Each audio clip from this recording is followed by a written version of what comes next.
ছিল। وقالت اليهود ليست النصارى على شيء। ইব্রাহিম আলাইহিস সালাম সম্পর্কে ইহুদিরা বলে ইব্রাহিম ইহুদি ছিল, আর নাসারারা বলে ইব্রাহিম নাসারা ছিল, খ্রিস্টান ছিল। আমার আল্লাহ বলেন না না না, মা কানা ইব্রাহিমু ইহুদিয়াও ওয়ালা নাসরানিয়া। ইব্রাহিম ইহুদিও ছিল না, ইব্রাহিম নাসারাও ছিল না, ওয়ালাকিন কানা হানিফাম মুসলিমা। ইব্রাহিম ছিল একজন মুসলমান। ইব্রাহিম ইহুদিও না, ইব্রাহিম খ্রিস্টানও না, ইব্রাহিম মুসলমান ছিল। এজন্য আমরা ইব্রাহিমের ধর্মের অনুসারী। মিল্লাতা আবিকুম ইব্রাহিম, তোমরা তোমাদের বাবার ধর্ম ইব্রাহিমের ধর্মের উপর আছো। হুয়া সাম্মাকুমুল মুসলিমিন, ইব্রাহিম যেহেতু মুসলমান ছিলেন তিনি তোমাদের নাম রাখছেন মুসলমান। জোরে কোন সুবহানাল্লাহ। তাহলে ইব্রাহিম যেহেতু ভালো মানুষ, তারে সবাই নিতে চায়।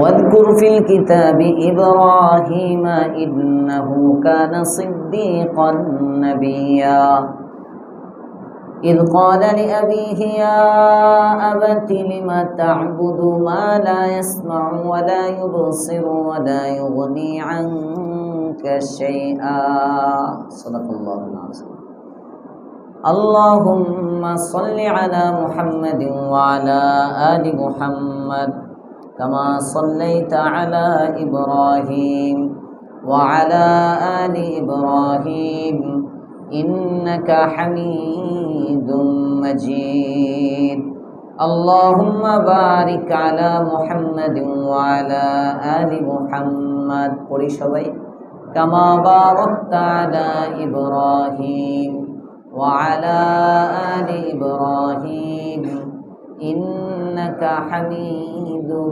مجيد سبحانك لا علم لنا إلا ما علمتنا إنك أنت العليم الحكيم আলহামদুলিল্লাহ। আল্লাহ পাক রব্বুল আলামিনের দরবারে শুকরিয়া, যিনি আমাদেরকে 24 রমজান 24 না আজকে প্রতিদিনের এই দর্শে তাফসিরে আসার বসার সুযোগ দান করেছেন। কালিমাতুশ শুকর করি আলহামদুলিল্লাহ।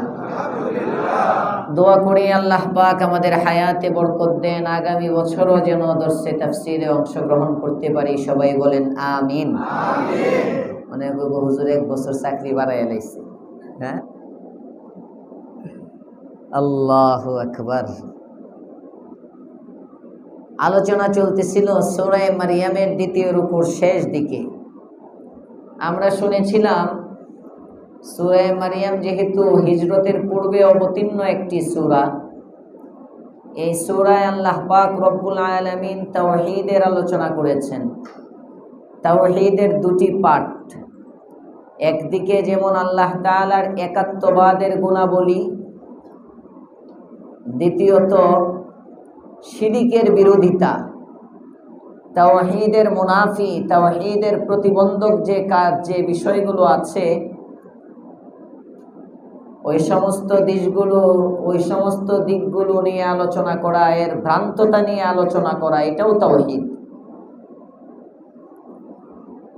প্রথমে হযরত জাকারিয়া, ইয়াহইয়া, মারিয়াম, ঈসা এর আলোচনার পরে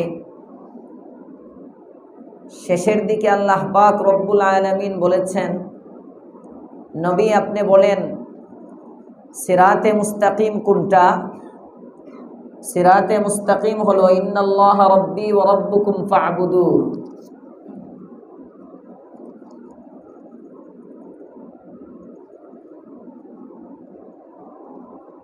ইন্নাল্লাহা রাব্বি ওয়া রাব্বুকুম ফা'বুদু, নিশ্চয় আমার রব এবং তোমাদের রব আল্লাহ, অতএব তার ইবাদত করো।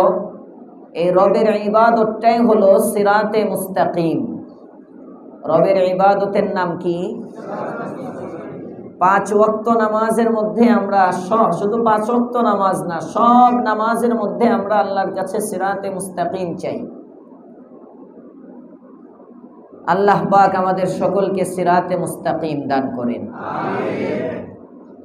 ফাখতালাফাল আহজাবু মিন বাইনিহিম ফাওয়াইলুল লিল্লাযীনা কাফারু মিন মাশহাদি ইয়াউমিন আযীম। এই সব কিছু জানার পরেও তারা পরস্পরে বিভক্ত হয়ে পড়ে, একে অপরের সাথে ইখতিলাফ করে। আল্লাহ পাক বলেন ফাওয়াইলুন, ধ্বংস, লিল্লাযীনা কাফারু, যারা কাফের তাদের জন্য, মিন মাশহাদি ইয়াউমিন আযীম, মহান দিবস প্রত্যক্ষের সময়। ইয়াউমে আজিম কাকে বলে? ইয়াউমে আজিম হলো কিয়ামতের দিন। ইয়াউমে আজিম কিয়ামতের দিন। কিয়ামত দিবসের অনেক নাম আছে। আস-সাআহ, ইয়াউমুল কিয়ামাহ, ইয়াউমুল মাহশার, ইয়াউমুত তাগাবুন, ইয়াউমুত তানাদ, ইয়াউমুন আজিম, ইয়াউমুদ্দিন, ইয়াউমুল হাসরাহ, ইত্যাদি ইত্যাদি। সূরা ফজরের তাফসীরে সম্ভবত 2-3 বছর আগে বলেছিলাম কিয়ামতের 27টা নাম, আরো বেশি। কোরআন হাদিস গবেষণা করলে আরো বেশি আছে। ইয়াউমা তুবলাস সারাইর, আল হাক্কাহ, আল কারিআহ, এই সবগুলো কিয়ামতের নাম। তো ইয়াউমে আজিম মানে কিয়ামত দিবস যখন প্রত্যক্ষ করবে তখন কাফিরদের জন্য দুর্ভোগ, তারা বুঝবে তাদের আমলের পরিণতি। আসমি বিহিম ওয়া আবসির, আল্লাহ তাআলা বলেন ইয়াউমা ইয়াতুনানা, যেদিন তারা আমাদের নিকট আসবে তারা ওইদিন খুব সুন্দর শুনতে পাবে, খুব সুন্দর দেখতে পাবে। লাকিনিয যালিমুনা আল-ইয়াওমা ফি যালালিম মুবিন, কিন্তু আজকে জালেমরা আছে স্পষ্ট গুমরাহিতে। নবী আনযিরহুম, আপনি তাদেরকে ভয় দেখান, ইয়াউমাল হাসরা, অনুশোচনার দিনের, আফসোসের দিনের ভয় দেখান। যেদিন আফসোস করবে, হায় ইয়াকুলু ইয়া লাইতানি কদ্দামতু লিহায়াতি, হায় আমার জীবদ্দশায় আমি যদি কিছু করতাম, আফসোস করে বলবে। ইয়াকুলু ইয়া লাইতানি কুনতু তুরাবা, কেউ আফসোস করে বলবে, হায় আমি যদি মাটি হয়ে যেতাম, হিসাব দিতে না হতো। এভাবে আফসোস করবে ময়দানে মাহশারে। আল্লাহ তাআলা পয়গম্বরকে বলেন, নবী আনযিরহুম ইয়াউমাল হাসরা, এই অনুশোচনার দিন, আফসোসের দিনের ভয় দেখান, যেন পরবর্তীতে আফসোস করতে না হয়। সুবহানাল্লাহ। রমজান আসলে হুজুররা বারবার বলে, ভাই রমজানকে গনিমত মনে করি, সময়টা ইবাদতে কাটাই, যাতে রমজানের পরে আফসোস করতে না হয়। ঠিক না বে ঠিক? ওয়া আনযিরহুম ইয়াওমাল হাসরাতি ইয কুদিয়াল আমর, যেদিন ফয়সালা সংগঠিত হবে, মিজান কায়েম করা হবে, আমলগুলোকে ওজন করা হবে, আমল নামা হাতে দেওয়া হবে। জান্নাতি মানুষগুলো খুশি হয়ে জান্নাতে চলে যাবে, জাহান্নামী মানুষগুলো আফসোস করতে থাকবে, অনুশোচনা করতে থাকবে। আল্লাহ পাক রব্বুল আলামিন বলেন, ওই দিন যেন আফসোস করতে না হয়। আপনি আপনার উম্মতকে একটু ভয় দেখান ওই দিনের। ওয়াহুম ফি গাফলাতিন ওয়াহুম লা ইউমিনুন, যদিও ভয় তো আপনি দেখাবেন কিন্তু তারা ঈমান আনবে না। এই ভয় পাওয়ার পরেও কিছু মানুষ তার গতিতেই চলবে, আছে না নাই?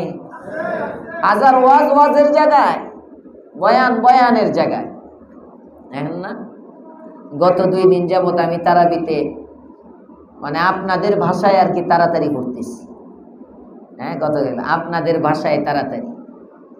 তো যখন ধীরে পড়ছে হাবের সাহেব, তখন বেতের সহ নামাজ শেষ হয়েছে 10টায়, কালকে শেষ হয়েছে 10:03 পড়ছে, কিন্তু তাড়াতাড়ি। কেউ কেউ তো হুজুর তাড়াতাড়ির বিরুদ্ধে ওয়াজ করে, হুজুরই তাড়াতাড়ি পড়ে।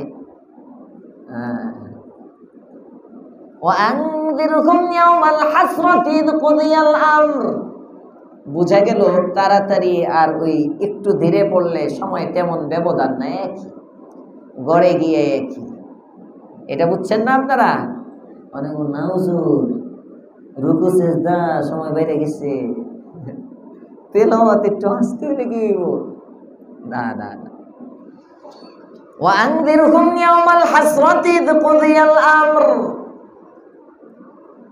কিছু মানুষ এমন আছে বয়ান শুনবে, বয়ানের জায়গায় শেষের জায়গায় সে তার জায়গায় আমল নাই।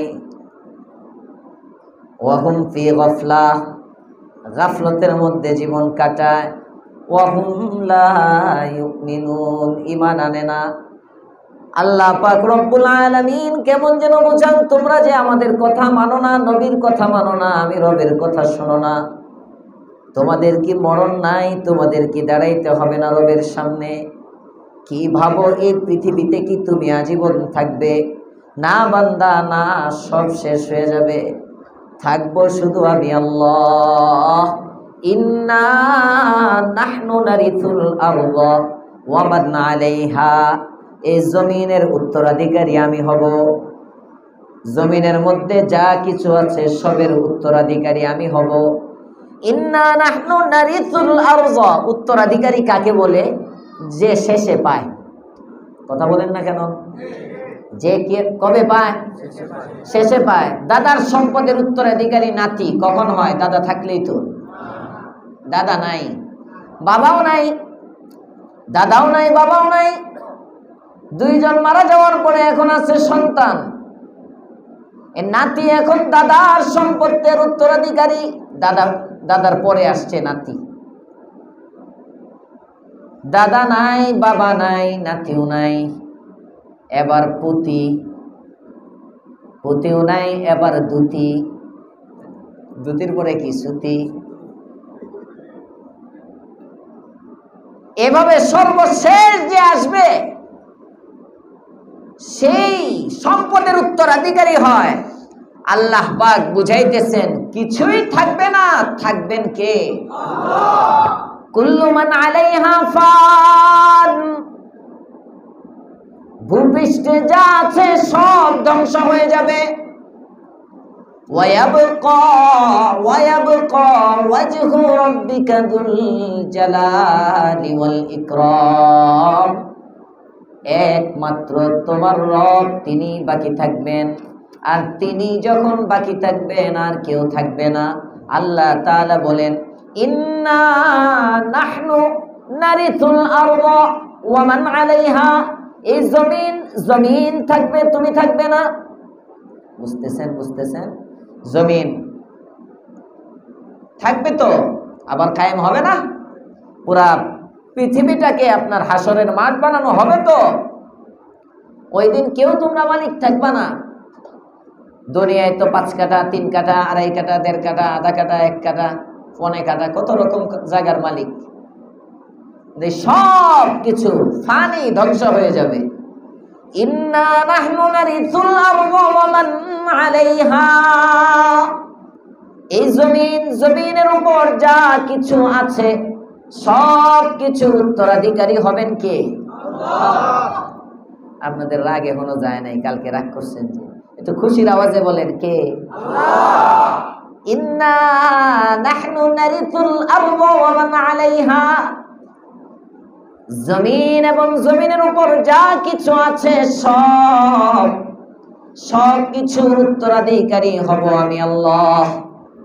ওয়া ইলাইনা ইরজাউন, আমি ছাড়া যা আছে সবকে আমার কাছে ফিরিয়ে আনা হবে, সবাই আমার কাছে আসতে হবে। ইন্না নাহনু নারিসুল আরদা ওয়া মান আলাইহা ওয়া ইলাইনা ইরজাউন। সুতরাং বুদ্ধিমান কারা? বুদ্ধিমান তারা যারা ওই রবের কাছে যে রুজু আর প্রত্যাবর্তন করতে হবে, ওই দিনের জন্য সমস্ত আমলনামা সুন্দর করে রাখে, গুছায় রাখে, সব, কোনো ভেজাল নাই। কষ্ট হইতেছে আপনাদের? আজকে যদি 10-15 মিনিট বেশি হয়, কার কার কষ্ট হইবে দেখি? কষ্ট হবে? কষ্ট না হইলে শেষে একটা সারপ্রাইজ দিব না আপনাদের। ইন্না নাহনু নারিসুল আরদা ওয়া মান আলাইহা ওয়া ইলাইনা ইরজাউন। একটা দৌড় দিব এখন, এক রুকু শেষ হয়ে যাবে ইনশাআল্লাহ। দেখেন আল্লাহ পাক বুঝাইতেছেন কিয়ামত ময়দানে। সূরা মারইয়ামের বিষয়বস্তু কি? বলেন বলেন বলেন, কয়টি? নাম্বার 1, নাম্বার 2, নাম্বার 3 আখিরাত। আল্লাহ তাআলা তাওহীদ শিক্ষা দিতেছেন, আর তাওহীদের সাথে সাথে শিরক, তাওহীদের যেগুলো তাওহীদ নষ্ট করে ওই জিনিসগুলোর ভ্রান্ততাও প্রমাণ করবেন। ওই ভ্রান্ততা যে কোনো জিনিস দুই ভাবে প্রমাণ হয়।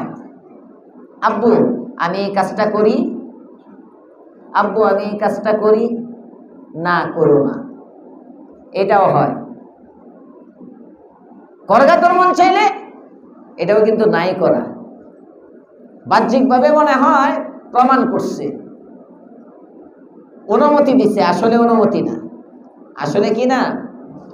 অনুমতি না। আমরা যখন আরজাবাদ মাদ্রাসায় পড়ি, হিফজখানায়, তখন এক ছাত্র বড় হুজুরের কাছে ছুটি চাইতে গেছে। বড় হুজুর ছিলেন অত্যন্ত কড়া, হাফেজ ফয়জুর রহমান শাহ হুজুর, বাংলাদেশের হাফেজ গড়ার কারিগর ছিলেন। হাফেজরা চিনে, 54 বছর হেফজখানায় পড়াইছেন, 54 বছর টানা। হাফেজ ফয়জুর রহমান সাহেবের নাম শুনলে অনেকে পেশাব করে দিত, যে হুজুর আইতেছে, নাম শুনলেই।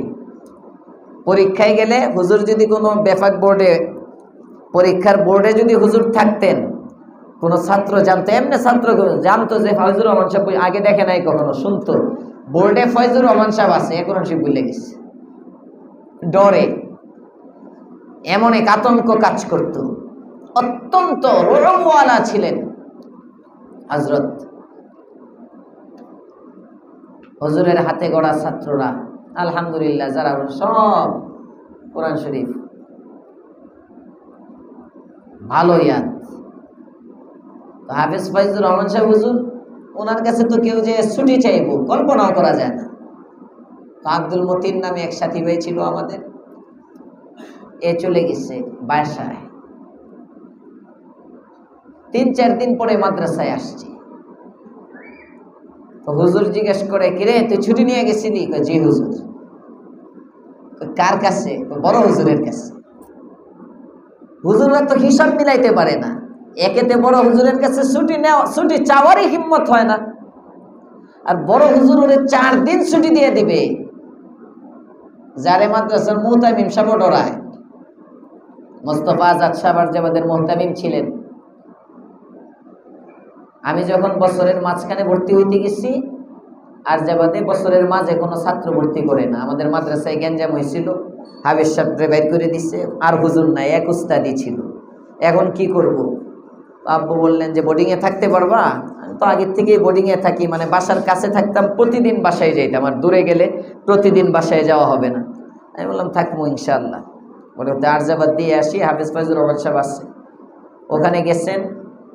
গিয়ে মাদ্রাসার দপ্তরে মুহতামিম সাহেব হুজুর তো আব্বুকে চিনে, ইমরান মাঝহারি সাহেব সবাই চিনে, বক্তা যারা। আরে খতিব সাহেব আপনি এখানে কি ছেলেরে ভর্তি করতে আসছি? মুহতামিম সাহেব কই, এটা তো এমন মাসআলা, এইটার হল তো আমার কাছে নাই। হুজুরের কাছে সুপারিশ করার হিম্মত আমি রাখি না, এটা ওনার ইখতিয়ার, ওনার বিভাগ, উনি চালায়। বছরের মাঝে তো এই পর্যন্ত কাউকে নিতে শুনি নাই। তবে আপনি একটা কাজ করেন, মুফতি সাহেব হুজুর তো আপনার উস্তাদ, মুফতি সাহেবের কাছে যান, যায় একটু পরামর্শ করেন। মুফতি সাহেব বুড়া, হাফেজ ফয়জুর রহমান সাহেব বুড়া, বুড়াই বুড়াই তো একটা মিল থাকে। মুফতি সাহেব হুজুর আব্বুর উস্তাদ ওনার কাছে গেলেন, যে বললেন যে হুজুর আপনার নাতিরে নিয়ে আসছি, এরকম এরকম। ও আচ্ছা আনছো, হাফেজ সাহেব তো অনেক কড়া, কারো কথা শুনে না, আচ্ছা দেখি চলো। তো নিয়ে গেছেন, মনে আছে আব্বু গেছেন, আমি সামনে গিয়ে বসছি, হুজুরের সালাম দিচ্ছি। মুফতি সাহেব হুজুরকে দেখেই ফজলুর রহমান সাহেব দাঁড়ায় গেছেন। হুজুর, আরে মুফতি সাহেব, হুজুর তো সচরাচর যান না হেফজখানায়, শাইখুল হাদিস এবং মুফতি। হুজুর বলতেছেন, হাফেজ সাহেব দাঁড়াইতে হইব না, বইসা থাকেন, সম্মানটা আরেকভাবে দিয়েন, হেকমতওয়ালা। হুজুর হাইসা দিছেন, কি আমার নাতি, এর মাদ্রাসায় গেঞ্জাম হয়েছে, ওর আব্বা আলেম মানুষ, নিয়ে আসছে, বড় আশা করে আমারে ধরছে। এখন আমি বলছি যে হাফেজ সাহেবের কাছে গেলে আমার ইজ্জত থাকে কিনা, আচ্ছা চলো দেখি আল্লাহ ইজ্জত রাখে কিনা।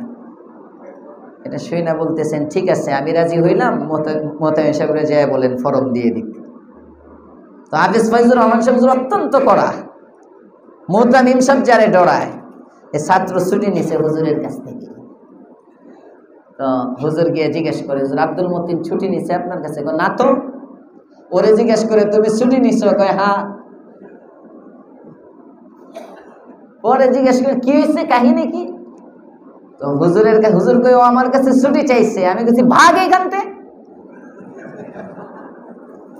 তো হুজুর বলছেন ভাগ এইখানতে। হ্যাঁ হুজুর, আমি মনে হচ্ছে আমার যাইতে কইছে বাড়িতে। আসলে সেও বুঝছে, মানে সুযোগটা কাজে লাগাইছে। অনেক সময় অনেক জিনিস অনেক ভাবে, তো এটা মনে হয়েছে তাকে ছুটি দিয়ে দিছে, আসলে কি ছুটি দিচ্ছে? তাওহীদ প্রমাণ করার জন্য আল্লাহ পাক কোরআনে কারীমে অনেক সময় ধমকি দেন, এটা করবি না, কর এটা, তোর আরেকজন খালেক আছে নাকি? এই যে গতকালকে তারাবিতে পড়া হয়েছে, আমলাহুম ইলাহুন গায়রুল্লাহ, আল্লাহ ছাড়া মনে হয় তার আরেকজন রব আছে, মানে থ্রেট দিল, আসলে কি নাই। মনে হইতেছে আল্লাহ বলছে আল্লাহর সাথে আরেকজন রব আছে, আসলে কি এটা বুঝাইছেন? না না না, ধমক দিচ্ছেন। তো তাওহীদ বিভিন্নভাবে আল্লাহ প্রমাণ করেন।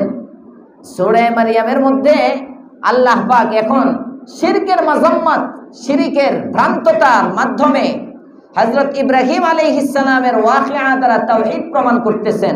আল্লাহ তাআলা বলেন আজকের রুকু, ওয়াজকুর ফিল কিতাবি ইব্রাহিম, নবী আপনি ইব্রাহিমের কথা একটু কিতাবের মধ্যে আলোচনা করেন।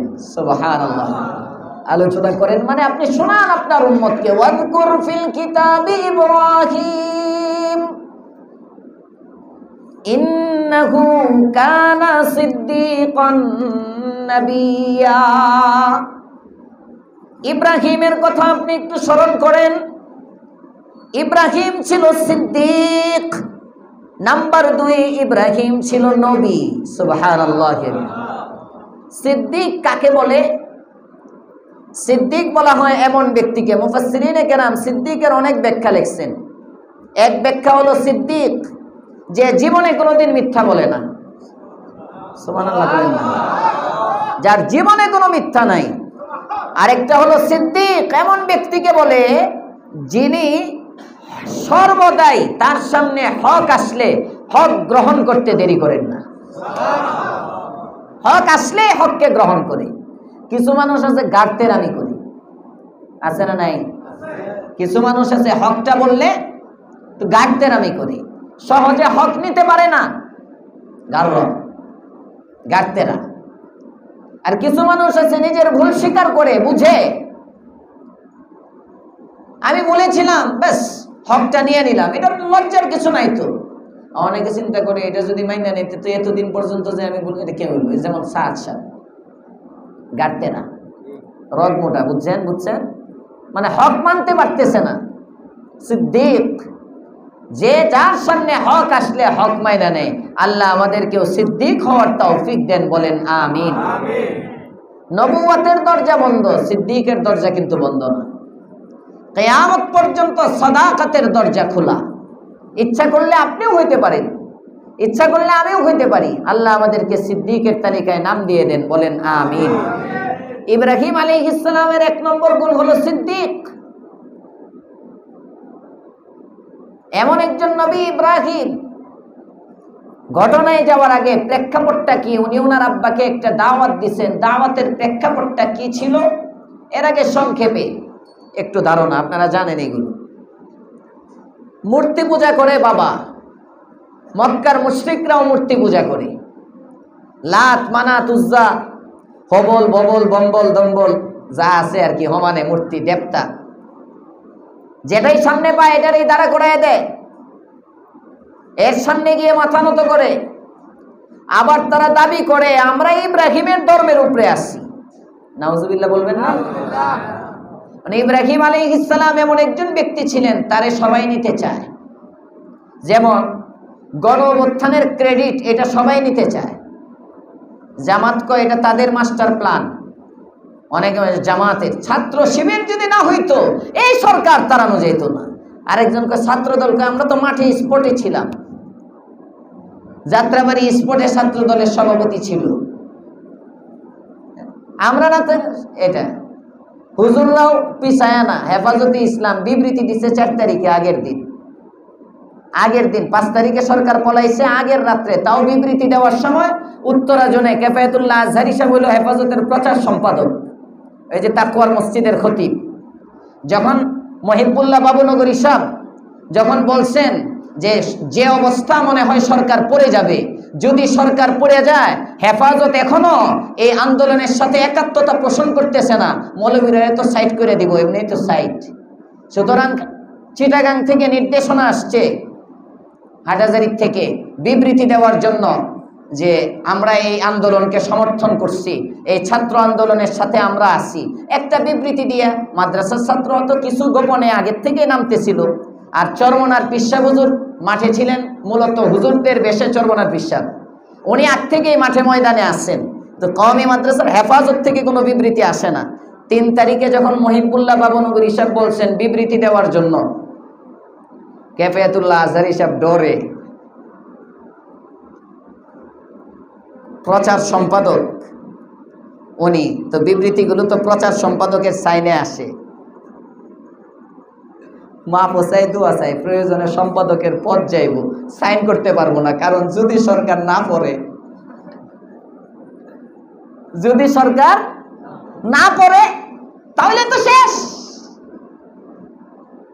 ওই বিবৃতি পরে চিটাগাংয়ের আজিজুল হক ইসলামাবাদী, কারা নির্যাতিত মজলুম আলেমে দ্বীন, ওনার বিবৃতিতে পড়ে হেফাজতের আসছে। কারণ কেউ সাহস করে না, কেফায়েতুল্লাহ আজহারী সব সাহসই করতে পারতেছে না, এখানে সাইন করে ওনার নামে প্রকাশ করবে, উনি আওয়ামী লীগ বিরোধী চিহ্নিত হয়ে যাবে, পরে যদি সরকার না পড়ে তাহলে তো মাদ্রাসা মসজিদ সব যাইব।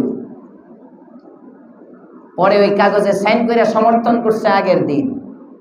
এখন হুজুররা চায় আমরাও নিতে চাই ক্রেডিট। কেন? একটা ভালো কাজ হয়েছে, সরকার, আমার বোঝানো উদ্দেশ্য এটা, সরকার পালাইছে একটা ভালো কাজ, তো এটার ক্রেডিট সবাই নিতে চায়। কথা বলেন না কেন? সবাই। ইব্রাহিম আলাইহিস সালাম লোক ভালো ছিল, আল্লাহ পাক রব্বুল আলামিনের মনোনীত ছিল, নির্ভেজাল একজন ব্যক্তি ছিল, যে কারণে এই ব্যক্তির উম্মত হওয়া, অনুসারী হওয়ার ক্রেডিটটা সবাই নিতে চায়।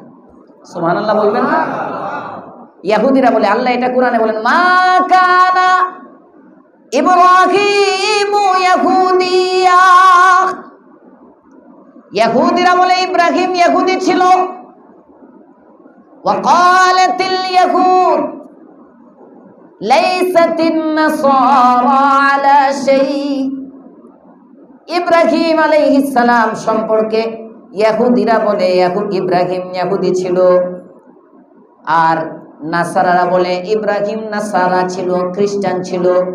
আমার আল্লাহ বলেন, না না না, মা কানা ইব্রাহিমু ইহুদিয়া ওয়ালা নাসরানিয়া।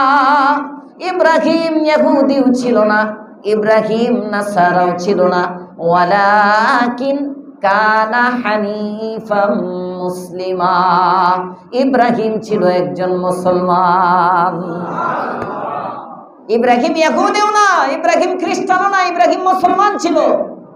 এজন্য আমরা ইব্রাহিমের ধর্মের অনুসারী, মিল্লাতে আবিকুম ইব্রাহিম। তোমরা তোমাদের বাবার ধর্ম ইব্রাহিমের ধর্মের উপর আছো। হুয়া সাম্মাকুমুল মুসলিমিন। ইব্রাহিম যেহেতু মুসলমান ছিলেন, তিনি তোমাদের নাম রাখছেন মুসলমান। জোরে কোন সুবহানাল্লাহ। তাহলে ইব্রাহিম যেহেতু ভালো মানুষ, তারে সবাই নিতে চায়। ইহুদিরা বলে ইব্রাহিম ইহুদি, আমরা তার অনুসারী। খ্রিস্টানরা বলে ইব্রাহিম খ্রিস্টান, আমরা তার অনুসারী। মূর্তি পূজক যারা, তারা ইব্রাহিমকে মূর্তি পূজক বলতে পারে না, কিন্তু তারা বলে আমরা ইব্রাহিমের অনুসারী। মক্কার মধ্যে যেহেতু মূর্তি পূজা চলে, আল্লাহ বলেন হাবিব, এরা তাদেরকে ইব্রাহিমের অনুসারী দাবি করে। আপনি চোখে আঙ্গুল দিয়া ইব্রাহিমের ঘটনাটা তাদের সামনে একটু বিবৃত করেন আর বলেন, তোমরা যদি ইব্রাহিমের অনুসারী হও, তাহলে তো বাস্তবেই ইব্রাহিমের আমল তোমাদের আমল মিলবে। কিন্তু ইব্রাহিম জন্মের পর থেকেই মূর্তি বিরোধী, আর তোমরা জন্মলগ্ন থেকে মূর্তি পূজারী। বোঝা গেল কথায় আর কাজে তোমাদের মিল নাই। ঠিক না বেঠি? এটা বোঝাবার জন্য সূরা মারইয়ামের ৩ নম্বর রুকু। ইব্রাহিম আলাইহিস সালাম এমন একজন নবী, দামি। ৬৯ বার কোরআনে কারিমে ইব্রাহিমের বরকতি নাম আসছে। কোরআনে কারিমের ৩০ পারার মধ্যে ১৩টা পারায় ইব্রাহিমের আলোচনা আছে। এটি মনে রাখেন, এটি গণ্যা গণ্যা বাইর করতে হইছে, খুঁজতে হইছে। আপনারা তো সহজে পেয়ে যেতেছেন। কয় পারায়? ১৩ পারায়। ৩০ পারার মধ্যে ১৩টা পারার মধ্যেই হযরত ইব্রাহিম আলাইহিস সালামের আলোচনা আছে। আল্লাহ তাআলা আলোচনা করছেন ৬৯ বার ইব্রাহিম আলাইহিস সালামের নাম এই কোরআনে কারীমের মধ্যে আছে। বাচ্চা আজারের ঘরে জন্ম। আল্লাহ দেখান, আমি ফেরাউনের ঘরে মুসাকে পালতে পারি, আমি মূর্তি পূজকের ঘরে ইব্রাহিমকে বানাইতে পারি। আমি আল্লাহ, আমি পারি, আমি যা চাই তাই হয়। আজার মূর্তি বানায় বানায় বিক্রি করে। ইব্রাহিমের ছোটবেলা থেকে এই মূর্তি ভাল লাগে না। আস্তে আস্তে মূর্তির বিরুদ্ধে বিরক্ত, মূর্তি ভাঙলেন, সবকিছু করলেন। নমরুদ জানলো, জানার পরে ইব্রাহিমের সাথে বাকবিতণ্ডা হইল। সব কিছুর পরে ইব্রাহিমকে শাস্তি হিসাবে আগুনের মধ্যে জ্বালাইয়া দিল। এটা ওয়াজ আপনারা শুনতে শুনতে অভ্যস্ত। আগুনের মধ্যে যখন ইব্রাহিম পড়ে গেল, এ আগুনে ফেলার সময়ও বাবার দয়া নাই, বাবার মায়া নাই। সেও দর্শকের কাতারে দাঁড়ায় আছে। এত প্রচন্ড হৃদয়ের অধিকারী বাবা, জালেম, সন্তানের প্রতি বিন্দু মাত্র মায়া নাই। 40 দিন বা 50 দিন, তাফসীর ইবনে কাসিরে আছে 40 বা 50 দিন ইব্রাহিম আলাইহিস সালাম আগুনের মধ্যে থাকলেন। উপর দিয়ে আগুন আর ভিতর দিয়ে ডাইরেক্ট জান্নাতের সাথে কানেকশন। আল্লাহ কে আশিকুকা আশিকিকা মনজর একটা কিতাব আছে, আরসালান বিন আখতার পাকিস্তানের, ওনার লেখা একটা রিসালা, আল্লাহ কে আশিকুকা আশিকিকা মনজর কিতাবের নাম। আমার ছাত্র জামানায় কিনছিলাম এই কিতাবটা। এই কিতাবের মধ্যে উনি লিখতেছেন যে ইব্রাহিম আলাইহিস সালাম যে 40 দিন ওখানে ছিলেন, 50 দিন ওখানে ছিলেন, এই আগুনের ভিতরে জিবরাইল আমিন জান্নাতি খাবার আইনা ইব্রাহিমকে খাওয়াইতো। আল্লাহু আকবার। পুরে তো নাই। 40-50 দিন পরে যখন নমরুদ যায়, আগুন সরায়া ভিতর থেকে হাড়গোড় কিছু পাওয়া যায় কিনা, নাকি সব শেষ ভাঙচুরের পরে? আরে পুরানোর পরে না, এখনো কিছু নিদর্শন রয়ে গেছে। আছে কিনা ইব্রাহিমের কিছু নিদর্শন? যে দেখি ওখানে যেতে আস্তে আস্তে সরায়, রাস্তা ক্লিয়ার করে। ছায়ের বোঝা তো অনেক, ইব্রাহিমের যদি সরায় বের হয় তাহলে তো কষ্ট হইব। যে কারণে নমরুদরে আল্লাহ লাগাই দিছে, আমার ইব্রাহিম বাইরে হওয়ার সময় হয়েছে, তুই রাস্তা ক্লিয়ার কর। জোরে কর সুবহানাল্লাহ। গোলামের পুত গোলামি কর, রাস্তা ক্লিয়ার কর। এ রাস্তা ক্লিয়ার করে করে যায়, হঠাৎ করে দেখে ইব্রাহিম বসে রয়েছে। সুবহানাল্লাহ। ওই সময় নমরুদ ইব্রাহিমকে প্রশ্ন করে, কিরে ইব্রাহিম, আগুন তোরে জ্বালায় না? আগুনকে লক্ষ্য করে বলে, কিরে আগুন, এত টাকা ইনভেস্ট করলাম তোর পিছনে, হাসিনার মতো র্যাব পুলিশ, এত ইনভেস্ট, এত সুযোগ সুবিধা, এরপরেও রাখতে পারলি না? তোদের কি শক্তি নাই? বন্দুক কি চলে না? নমরুদ, জালেমরা এমনই হয়। নমরুদ প্রশ্ন করে আগুন দিয়ে, কিরে আগুন, তুই কি জ্বালানোর ক্ষমতা হারিয়ে ফেলেছিস? আগুন কয়, একটু টেস্ট করেন, আপনি আয়েন, আমি জ্বালাইতে পারি কিনা যদি দেখতে চান আপনি আসেন। আগুন, তোমার যদি পরীক্ষা করতে মনে চায় তুমি আসো। তুমি নমরুদ, আমার মধ্যে আসতে দেরি হবে, তোমাকে জ্বালাইতে দেরি হবে না, কিন্তু ইব্রাহিমের শরীরের একটা পশম জ্বালাবার ক্ষমতা আমার নাই। কারণ রব বলছেন, কুলনা ইয়া নারু কুনি বারদান ওয়া সালামান আলা ইব্রাহিম। হে আগুন, ইব্রাহিম যখন তোমার মধ্যে পড়বে এর জন্য আরামদায়ক ঠান্ডা হয়ে যাইবা। জোরে কোন সুবহানাল্লাহ। আরামদায়ক ঠান্ডা, সাংঘাতিক। পড়ে না যখন। এই সময় নমরুদের সাথে ইব্রাহিমের বাপও ছিল। পোলার হাড্ডি গুড্ডি খোঁজার জন্য সেও আসছে। কত বড় জালেম চিন্তা করেন। ইব্রাহিমকে জীবিত দেখিয়া এবার তার মুখ থেকে বাইর হইছে, নি'মার রব্বু রব্বুকা ইয়া ইব্রাহিম, ও ইব্রাহিম, তোমার রবটা কতই না ভালো রব। জোরে কোন সুবহানাল্লাহ। তোমার রব কতই না ভালো। এ তোমার আগুনের মধ্যেও পারলো, আগুনের মধ্যে তোমার পছন্দটা জ্বললো না। নি'মার রব্বু রব্বুকা ইয়া ইব্রাহিম, তোমার রব আসলেই ভালো ইব্রাহিম। ইব্রাহিম আলাইহিস সালাম যখন বাবার মুখে শুনলেন রবের প্রশংসা, ইব্রাহিমের মনে হইল এখনই দাওয়াত দেওয়ার সময়। মনে হয় আমার বাবা আল্লাহর মোহাব্বত একটু কলবে আসছে, আল্লাহর প্রতি একটু দুর্বল হয়েছে, আল্লাহর কুদরতটা দেখা মনে হয় একটু, যেমন যদি বাবা মারা যায়, মা মারা যায়, কিংবা অসুস্থ হয়, তখন মানুষের দিল একটু নরম থাকে। তখন ইবাদতের দাওয়াত দিলে, ভাই এত পেরেশান, কি হয়েছে হুজুর বলেন না, ছেলেটা নিয়ে হসপিটালে দৌড়াইতেছি, নামাজ পড়েন না হুজুর, নামাজ তো বলি না। আসেন, আল্লাহ সুস্থতার মালিক, অনেক চেষ্টা তো করতেছেন, একটু নামাজটা পড়েন। অল্পতে দাওয়াত দিলেই নামাজ পড়ে ফেলে। কথা বলেন ঠিক না বেঠিক? মনে করেন কারো বাবা মারা গেছে, বাবা মারা যাওয়ার পরে ছেলে একজন, দাড়ি নাই, কিচ্ছু নাই, তার কাছে গেলেন, গিয়ে বললেন যে ভাই, হ্যাঁ আপনার আব্বা চলে গেছে, আপনারও যাইতে হবে, এই অন্ধকার কবর আমাদের সবাই যাইতে হবে। ডাকতেছে এই কবরের মধ্যে, আসেন না, কবরে কোনো আমল যাবে না, শুধু দাড়িটা যাবে, দাড়িটা রেখে দেন। দিলটা ওই সময় নরম থাকে, দাওয়াত গ্রহণ করে সহজে। কথা বলেন ঠিক না বেঠিক? অনেকে রেখে দেয়, অনেকে রেখে দেয়। ইব্রাহিম আলাইহিস সালাম চিন্তা করলেন আল্লাহর একটা কুদরত আব্বা দেখা যখন আল্লাহর প্রশংসা করতেছেন, রবের প্রশংসা করতেছেন, নিশ্চয় এখন দাওয়াত দিলে দাওয়াত হয়তো নিতে পারে। এবার ইব্রাহিম আলাইহিস সালাম দাওয়াত দিলেন। এই যে দাওয়াত শুরু।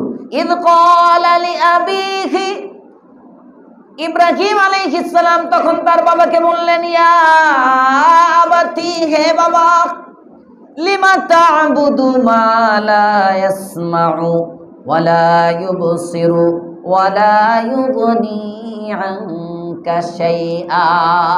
আপনি যখন আমাকে জিজ্ঞেস করলেন, আপনার মুখে যখন আপনি বললেন নি'মার রব্বু রব্বুকা ইয়া ইব্রাহিম, ও ইব্রাহিম, তোমার বাবা, তোমার রব কতই না উত্তম রব।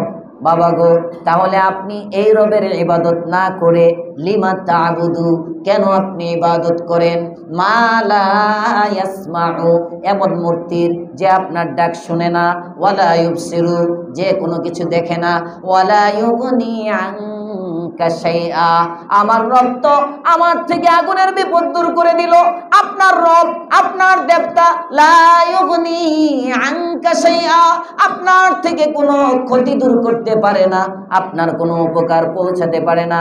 তাহলে আপনি আমার রবকে ছাইরা, এত ভালো রবটাকে ছেড়ে, এত মহান প্রভুকে ছেড়ে লিমা তা'বুদু, কেন অন্য দেবতার ইবাদত করেন? ইয়া আবাতি, আপনি আসেন হে বাবাজি, ইন্নী কদ জাআনি মিনাল ইলম, নিশ্চয় আমার নিকট এসেছে ইলম, মা লাম ইয়াতিকা, যে ইলম আমাকে দেওয়া হয়েছে ওই ইলম আপনাকে দেওয়া হয় নাই। ফাত্তাবি'নি, সুতরাং ইলমের বিচার ইলম যার হবে অনুসরণ তার হবে। বলেন অনুসরণ কার? ইলম যার। বলেন অনুসরণ কার? অনুসরণ কার? ইলম যার। এখন অনুসরণ তার, ইলম যার, অনুসরণ তার। বয়স দেখবেন না, বয়স দেখার বিষয় না। আপনি সমাজের শিল্পপতি নাকি কি এটা দেখার বিষয় না। আপনার মধ্যে ইলম আছে কিনা, ইলম, কারণ অনুসরণের মেয়ার হলো ইলম। হযরত ইব্রাহিম আলাইহিস সালাম বলেন, কদ জাআনি মিনাল ইলমি, আমার নিকটে এসেছে ইলম, মা লাম ইয়াতিকা, আপনার নিকট এই ইলম আসে নাই। ফাত্তাবি'নি, অতএব আপনি আমার অনুসরণ করেন। আহদিকা সিরাতান সাওয়িয়া। আল্লাহু আকবার। আমি আপনাকে সঠিক পথ দেখিয়ে দিব এই ইলমের দ্বারা। ইয়া আবাতি, হে বাবাজি, বড় আবেগ এই ডাকের মধ্যে। সূরা ইউসুফের তাফসিরে বলছিলাম, আবি বলতে পারতেন, আবি না বলে আবাতি বলছেন। অনেক মহাব্বত, অনেক মহাব্বতের ডাক। ইয়া আবাতি, হে বাবাজি, লা তা'বুদিশ শাইতান, আপনি শয়তানের অনুসরণ করবেন না। ইন্নাশ শাইতানা কানা লির-রহমানি আসিয়া, নিশ্চয় শয়তান রহমানের অবাধ্য। প্রশ্ন, এ অনুসরণ করে তো মূর্তির। ইব্রাহিমের আব্বা, ইব্রাহিম আলাইহিস সালামের আব্বা অনুসরণ করে কার? ইব্রাহিম নিষেধ করতেছেন কার অনুসরণ করতে? শয়তানের। এখানে তো বলা দরকার ছিল ইয়া বাতিলা তা'বুদিল আসনাম, বাবা আপনি মূর্তির পূজা করেন না, মূর্তির অনুসরণ করেন না। মূর্তির নাম না বলে শয়তানের নাম বললো কেন? শয়তান আর মূর্তি একই। মূর্তি এগুলো শয়তানের। যেমন আমরা অনেকে বয়ানের মধ্যে বলে না তাগুত, তাগুতের দালাল। এ তাগুতের দালাল, তাগুত মানেই শয়তান। ইবলিস, ইয়াহুদ, নাসারা, এই সবগুলো ইবলিস, সব শয়তান। ইয়া বাতিলা তা'বুদিশ শাইতান, শয়তানের অনুসরণ করেন না। ইন্নাশ শাইতানা কানা লির-রহমানি আসিয়া, ইয়া আবাতি ইন্নী আখাফু আন ইয়ামাসসাকা, বাবা গো আপনি যদি আমার অনুসরণ না করেন আমার কোনো ক্ষতি হবে না রে বাবা।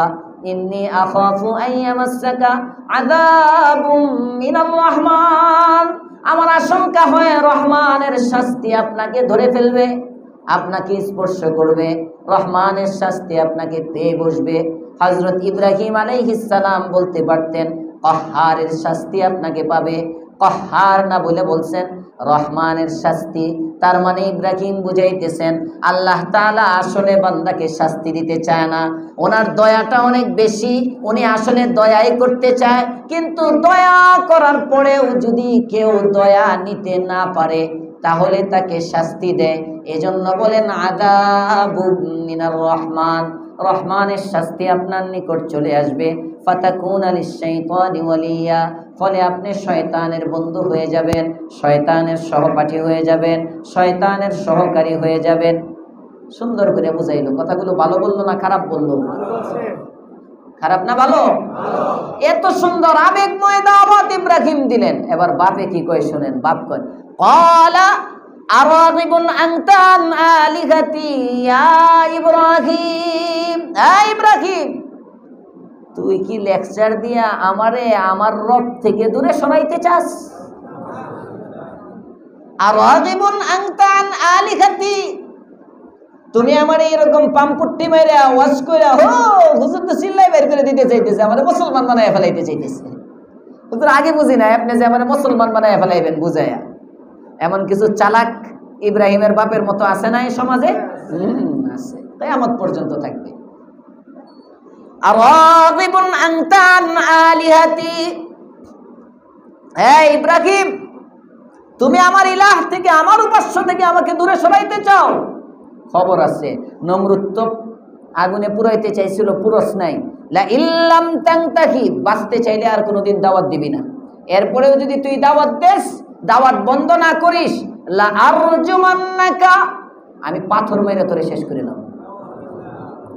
লা আরজুমান্নাকা, অবশ্যই অবশ্যই তোমাকে প্রস্তরাঘাত করব। ওয়াহজুরনি মালিয়া, একটু সুযোগ পাইলে কিন্তু একেবারে শেষ। ইব্রাহিম আলাইহিস সালাম বাবা তাকে ধমকি দেয়। ইব্রাহিম আলাইহিস সালাম বলেন সালামুন আলাইক, বাবা আপনি একটু শান্ত হন। সুবহানাল্লাহ। ক্বালা সালামুন আলাইক, আপনার উপর শান্তি বর্ষিত হোক। প্রশ্ন, কাফেরের জন্য শান্তির দোয়া করা যায় না, কাফেরকে সালাম দেওয়া যায় না। সালাম দিতে হয় মুসলমানকে। সালাম দিতে হয় কাকে? মুসলমানকে। বিধর্মীকে, হিন্দু খ্রিস্টান এদেরকে সালাম দেওয়া যায় না। তো ইব্রাহিম আলাইহিস সালাম কাফেরকে সালাম দিলেন যে? মুফাসসিরিনে কেরাম লেখেন ইব্রাহিম এই আশায় সালাম দিছেন যে উনি ইসলাম গ্রহণ করবে, একটু দোয়া করি, এই নিয়তে যদি কেউ সালাম দিতে চায় দিতে পারে। মুফাসসিরিনে কেরাম লিখছেন। তবে কাফেররা যদি সালাম দিয়ে দেয়, ওই সালামের উত্তরে শুধু ওয়া আলাইকুম বলবে। শুধু কি বলবে? ওয়া আলাইকুম বলবে। আর এজন্য যেহেতু কাফেরের সালাম দেওয়ার উদ্দেশ্য হলো তার ইসলাম গ্রহণের দোয়া, এজন্য কেউ কেউ বলেন যে না, কাফেরকে সালাম না দিয়ে বলবে হাদাকাল্লাহ, আল্লাহ তোমাকে হেদায়েত দিক। কাফেরের সালাম কি? সবাই বলেন কাফেরের সালাম কি? হাদাকাল্লাহ। ইব্রাহিম আলাইহিস সালাম প্রথমে সালাম দিলেন, পরে বললেন সাআস্তাগফিরু লাকা রাব্বি, আমি আমার রবের কাছে তোমার জন্য মাফ চাবো। প্রশ্ন, কাফেরের জন্য মাগফিরাতের দোয়া করা যায় না, কাফেরের জন্য ক্ষমা চাওয়া যায় না। তো ইব্রাহিম তার বাবা কাফের মুশরিক, তার জন্য কেমনে দোয়া করবেন? এইটার জবাব আল্লাহ সূরা তাওবায় দিচ্ছেন, ওয়া মা কানা ইস্তিগফারু ইব্রাহিম লিআবিহি ইল্লা আম মাউইদাতিন ওয়া'আদাহা ইয়্যাহ ফালাম্মা তাবায়্যানা লাহু আন্নাহু আদুউল লিল্লাহ। ইব্রাহিম যে তার বাবার জন্য আল্লাহর কাছে মাগফিরাত চাইছিলেন, আল্লাহ বাপরে ক্ষমা করে দাও, এটা নির্দিষ্ট কয়েকদিন, কারণ তিনি ধারণা করেছিলেন বাবা ভালো হয়ে যাবে। পরে যখন ওনার সামনে স্পষ্ট হয়ে গেছে আমার বাপ ভালো হবে না, সে আদুউল লিল্লাহ, আল্লাহর দুশমন, এরপরে আর ইব্রাহিম তার বাবার জন্য কখনো দোয়া করে নাই।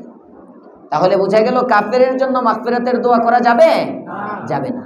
কাফেরের জন্য মাগফিরাতের কোনো দোয়া নাই। মাগফিরাতের দোয়া কার জন্য?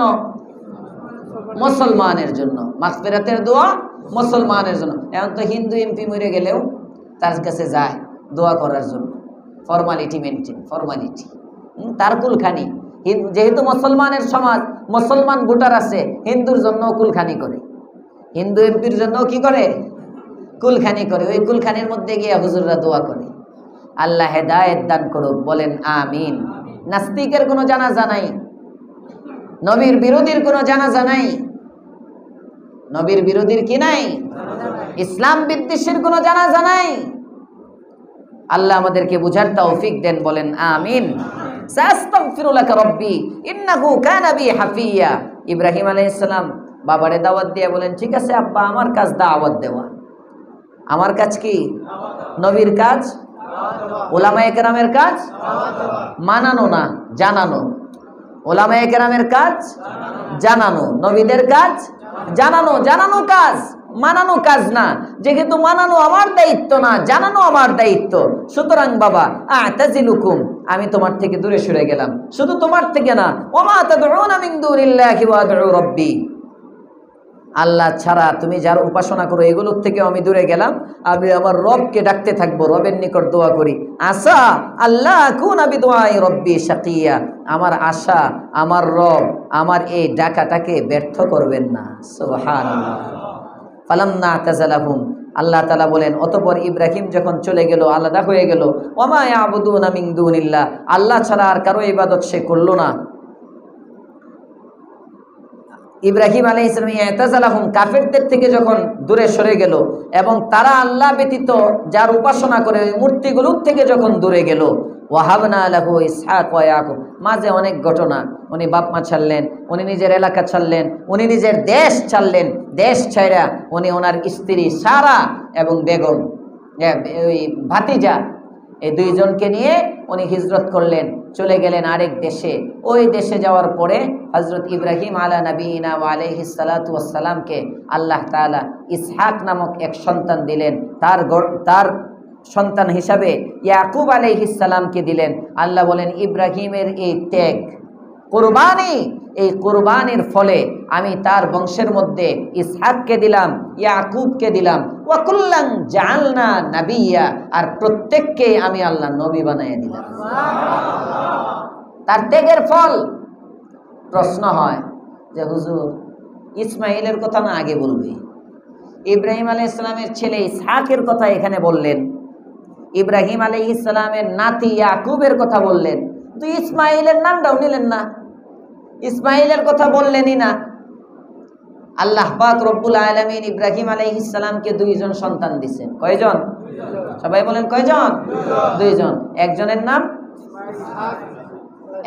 নাম হলো ইসমাইল, একজনের নাম ইসহাক। ইসহাক থেকে বনি ইসরাইলের 70,000 পয়গম্বর। ইব্রাহিমের বংশে ইসহাকের বংশের মাধ্যমে, ইসহাকের ছেলে ইয়াকুব, ইয়াকুবের ছেলে এভাবে ইউসুফ, এমনি বনি ইসরাইলের মধ্যে ইসহাকের মাধ্যমে ইব্রাহিম আলাইহিস ইসলামের বংশে নবী আসছে কয়জন? 70,000 নবী পাঠাইছেন ওই বংশে। আর ইব্রাহিম আলাইহিস সালামের ছেলে ইসমাইল আলাইহিস সালাম, ওনার বংশে একজন মাত্র নবী পাঠাইছেন, উনি আমাদের নবী। কেমন যেন রিজার্ভ ফান্ড, সুবহানাল্লাহ কয় না, রিজার্ভ রেখে দিছেন। যেহেতু আমাদের নবী ইসমাইলের মাধ্যমে আসছে, কেমন যেন ইসহাক, ইয়াকুব এদের সাথেই যদি ইসমাইলকে মিলাইয়া দেয়, সম্মানটা পুরাপুরি হইল না। যে কারণে আল্লাহ পাক রব্বুল আলামিন ইব্রাহিমের জন্য যেমন আলাদা একটা রুকু আনছেন, সামনে ইসমাইলের ঘটনা আলাদা নাম নিয়ে আল্লাহ আলোচনা করছেন। সামনের পৃষ্ঠায় আসতেছে, ওয়াজকুর ফিল কিতাবি ইসমাইল, আপনি কিতাবের মধ্যে ইসমাইলের কথাও স্মরণ করেন। আলাদা নাম নিছেন, আলাদা নাম নিলে দাম বাড়ে না কমে? আল্লাহ আমাদেরকে বুঝার তৌফিক দেন, বলেন আমিন। ওয়া ওয়াহাবনা লাকুম মির রাহমাতিনা, তাদেরকে দিলাম আমার রহমত। ওয়া জাআলনা লাকুম লিসানা সিদকিন আলিয়া, এবং তাদেরকে দিয়েছিলাম সুউচ্চ সুনাম সুখ্যাতি। এরপরে আল্লাহ পাক রব্বুল আলামিন তাওহীদ বুঝাবার জন্য হযরত মূসা আলাইহিস সালামের ঘটনার দিকে ইঙ্গিত করছেন। সবটি ঘটনা যদি বিস্তারিত বলতে যাই এক এক নবীর, কারণ এক এক নবীর ঘটনা দিয়ে এতটুক মোটা মোটা এক একটা বই আছে বাজারে, 200-250 পৃষ্ঠা বাংলা হয়েছে, এক নবীর ঘটনা বিস্তারিত। আমি শুধু একটু টাচ দিতেছি সূরা মারিয়ামটা শেষ করার জন্য। ইনশাআল্লাহ ধারাবাহিক তাফসিরে যখন আসবে তখন বিস্তারিত সব নবীদের নাম, বাবার নাম, দাদার নাম, ঠিকানা, হ্যাঁ, সব কিছু বিস্তারিত ইনশাআল্লাহ বলা হবে। এখন শুধু ধারণা আর আমাদের মূল শিক্ষা। তাহলে ইব্রাহিম আলাইহিস সালামের ঘটনার থেকে আমরা কি শিখলাম? মূর্তি পূজা করা যাবে, কবর পূজা, মাজার পূজা, পীর পূজা, লিঙ্গ পূজা, হ্যাঁ, কত রকমের কত পূজা আছে। কোন ধরনের কোন পূজা জায়েজ আছে? জায়েজ নাই, সব শিরিক। আল্লাহ হেফাজত করুক, বলেন আমিন। এরপরের রুকু 51 নম্বর আয়াত। আয়াত কয়টা? সবাই বলেন আয়াত কয়টা? 98টি। ওয়াজকুর ফিল কিতাবি মূসা, নবী আপনি মূসার কথা স্মরণ করেন কিতাবের মধ্যে। ইন্নাহু কানা মুখলাসান ওয়া কানা রাসূলান নাবিয়্যা, তিনিও রাসূল ছিলেন, নবী ছিলেন, এবং আল্লাহর একনিষ্ঠ বান্দা ছিলেন। সুবহানাল্লাহি ওয়া বিহামদিহি। ওয়া নাদাইনাহু মিন জানিবিত তুরিল আইমান, আমি তাকে তুর পাহাড়ের ডান দিক থেকে আওয়াজ করেছিলাম। ওয়া কাররাবনাহু নাজিয়্যা, এবং তার সাথে সঙ্গোপনে আলাপ করার জন্য তাকে আমার নিকটে নিয়ে আসছিলাম। ওয়াহাবনা লাহু মির রাহমাতিনা আখাহু হারুন নাবিয়্যা, মুসা আলাইহিস সালাম কেমনে নবুয়ত পাইছেন, কোথায় গেছেন, কিভাবে লালিত পালিত হইছেন, এখানে এই সব আলোচনাগুলো আসে ইনশাআল্লাহ আরেকদিন, হ্যাঁ, রমজানের পরে যখন আসবে। এখন এগুলো করলে সূরা শেষ হইব না। ওয়াহাবনা লাহু মির রাহমাতিনা আখাহু হারুন নাবিয়্যা, এবং আমি তাকে আমার রহমত দিয়েছিলাম, রহমতে তার ভাই হারুনকেও আমি নবী বানাইছিলাম। এরপরে আল্লাহ বলতেছেন 54 নম্বর আয়াতে, ওয়াজকুর ফিল কিতাবি ইসমাইল, আপনি ইসমাইলের কথা স্মরণ করেন। যেহেতু আমাদের দাদা নবী, আমাদের দাদা নবী, আব্বার আব্বা বলা চলে রুহানি, সুতরাং ইসমাইল সম্পর্কে কিছু ধারণা রাখতেই হবে। সংক্ষেপে কিছু ধারণা ইসমাইল সম্পর্কে আগামীকালকে দেওয়া হবে ইনশাআল্লাহ। আল্লাহ আমাদের আশা বসাকে কবুল করেন, বলেন আমিন। ভেট ফাঁকি দিয়ে বাংলাদেশে যে আনঅফিসিয়াল মোবাইল আনা হয় তা কি ক্রয় করা যাবে? এটা শরীয়তের দৃষ্টিতে ক্রয় করতে কোনো সমস্যা নাই, কিন্তু দেশীয় দৃষ্টিতে ক্রয় করতে সমস্যা। এতে করে দেশের শৃঙ্খলা নষ্ট হয়। দেশের কি হয়? শৃঙ্খলা নষ্ট হয়, শৃঙ্খলা বিঘ্নিত হয়। যেমন পাসপোর্ট ছাড়া আরেক দেশে যাওয়া যাবে? অবশ্যই যাবে। আল্লাহর জমিন পুরাটা আল্লাহ আপনার অনুমতি দিয়ে দিছে, সিরু ফিল আরজ, আল্লাহ পাসপোর্ট দিয়ে দিছে, ভিসা লাগিয়ে দিছে। সিরু ফিল আরজ মানে জমিনে ভ্রমণ করো, তো ভিসা আল্লাহ মারিয়ে দিচ্ছে। ভিসাও দরকার নাই, পাসপোর্টও দরকার নাই, কিন্তু এখন গেলে শৃঙ্খলা নষ্ট হবে, নিজের জানের জন্য রিস্ক হবে, নিজের ইজ্জত নষ্ট হবে, যে কারণে এখন পাসপোর্ট ভিসা ছাড়া যাওয়া যাবে না। তো শরীয়তের দৃষ্টিতে ব্যাট মোট এটা শরীয়তে, আমি আমার জিনিস কিনবো, আনমু, বেচমু, মাঝের দিয়ে সরকারের দিতে হবে কেন? শরীয়তে এটা কোনো দেওয়ার মাসলা নাই মাঝখান দিয়ে, কিন্তু শৃঙ্খলা রক্ষার জন্য যাতে করে হিন্দুস্তান থেকে গাঁজা পাচার করতে না পারে, হ্যাঁ, হিরোইন পাচার করতে না পারে। অনেক সময় অনেক অবৈধ জিনিস আসে, আবার অনেক সময় না কিনে চুরি করে নিয়ে এসে পড়ে, ইত্যাদি বিভিন্ন শৃঙ্খলা রক্ষার স্বার্থে এই নিয়মগুলো করা হয়। যেন দেশীয় আইনে অপরাধী হবে, দেশীয় আইনে কি হবে? অপরাধী হবে। আর আল্লাহর আইনে যদি চুরি কইরা না আনে, উপযুক্ত মূল্য দিয়ে ওখান থেকে কিনে এনে বিক্রি করে জায়েজ হবে। হযরত, যদি কোনো কাজের লোক দিনরাত 24 ঘন্টা মালিকের বাসায় থাকে, তার সদকাতুল ফিতরা কি মালিক আদায় করবে? না, তার সদকাতুল ফিতরা সে আদায় করবে। দিনরাত 24 ঘন্টা থাকলেই গোলাম হয় না, গোলামের সদকায়ে ফিতর মালিকের উপরে। আমাদের সমাজে এখন এই চাকর বাকররাও অনেকে গোলামের সাথে মিশাইয়া দেয় টেয়ারতে বাঁচার জন্য। এগুলো গোলামের হুকুম না, গোলামের সিস্টেম ভিন্ন। গোলাম যে চাকরের, শরীয়তের দৃষ্টিতে যে চাকরের সদকায়ে ফিতর মুনিবের দায়িত্বে হয়, মালিকের দায়িত্বে হয়, ওই চাকরের সমস্ত উপার্জন তার মালিকের থাকে। ওই চাকরের সমস্ত উপার্জন কার থাকে? শরীয়তের দৃষ্টিতে গোলামবাদী হলো গোলাম যা কামাইবো, বান্দি যা কামাইবো, সবগুলোর মালিক হবে কে? মুনিব। তার মুনিবে তার কোনো সম্পদ থাকবে না, তার কোনো সম্পদ থাকবে না। এমন কোন গোলামবাদীর প্রচলন আমাদের সমাজে আছে? নাই। সুতরাং বোঝা গেল গোলামবাদীর হুকুম তাদের ক্ষেত্রে প্রযোজ্য না। চাকর যিনি থাকেন, কাজের লোক, উনি ওনার সদকাতুল ফিতর নিজে দিবেন। প্রশ্ন, সে কি সদকাতুল ফিতরা গ্রহণ করতে পারবে? সদকাতুল ফিতরা দেওয়া আর গ্রহণ করা, যদি দিতে পারে তাহলে গ্রহণ করতে পারবে না। সদকাতুল ফিতরা যদি দিতে পারে তাহলে কি করতে পারবে না? গ্রহণ করতে পারবে না। যারা সদকাতুল ফিতর গ্রহণ করতে পারবে না তারাই মানে সদকাতুল ফিতর দেয়। যারা সদকাতুল ফিতর দেয় তারা সদকাতুল ফিতর নিতে পারে না। সেক্ষেত্রে মনে রাখবেন, 52.5 ভরি রূপা, 52.5 ভরি রূপা বা তার সমপরিমাণ মূল্য, মৌলিক প্রয়োজনের অতিরিক্ত ঋণ মুক্ত কারো কাছে যদি থাকে, 1 বছর অতিবাহিত হয়, 1 বছর পুরাটা না, মানে বছর আনতে তার উপর যাকাত ফরজ হয়।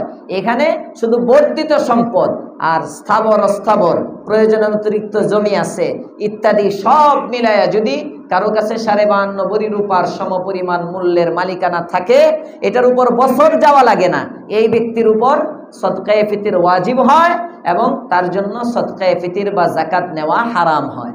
আল্লাহ আমাদেরকে বুঝার তৌফিক দেন, আমিন। বলছি একটা সারপ্রাইজ দিব, এখন রোজা রেখে দিতাম না, রাত্রে তারাবির পরে, হ্যাঁ, মনে হচ্ছিলাম হাবিজ সাহেবের কণ্ঠ সুন্দর একটা গজল শোনায় দিব আপনাদেরকে, বেচারার কষ্ট হইব, দরকার নাই। হ্যাঁ হ্যাঁ, তারাবির পরের মজলিসে শোনাবো নি, রাত্রে খায়াটে না শুনবো। এখন বেচারারে কষ্ট দেওয়া দরকার নাই, রোজা রাখছে। ইনশাআল্লাহ তারাবির পরে যে মজলিস আছে, হ্যাঁ হ্যাঁ, ও মাস্তুরাত থাকবো না। ওরে বাবা রে বাবা, মানে কত মানে এখনই শুনবো। কিরে তুমি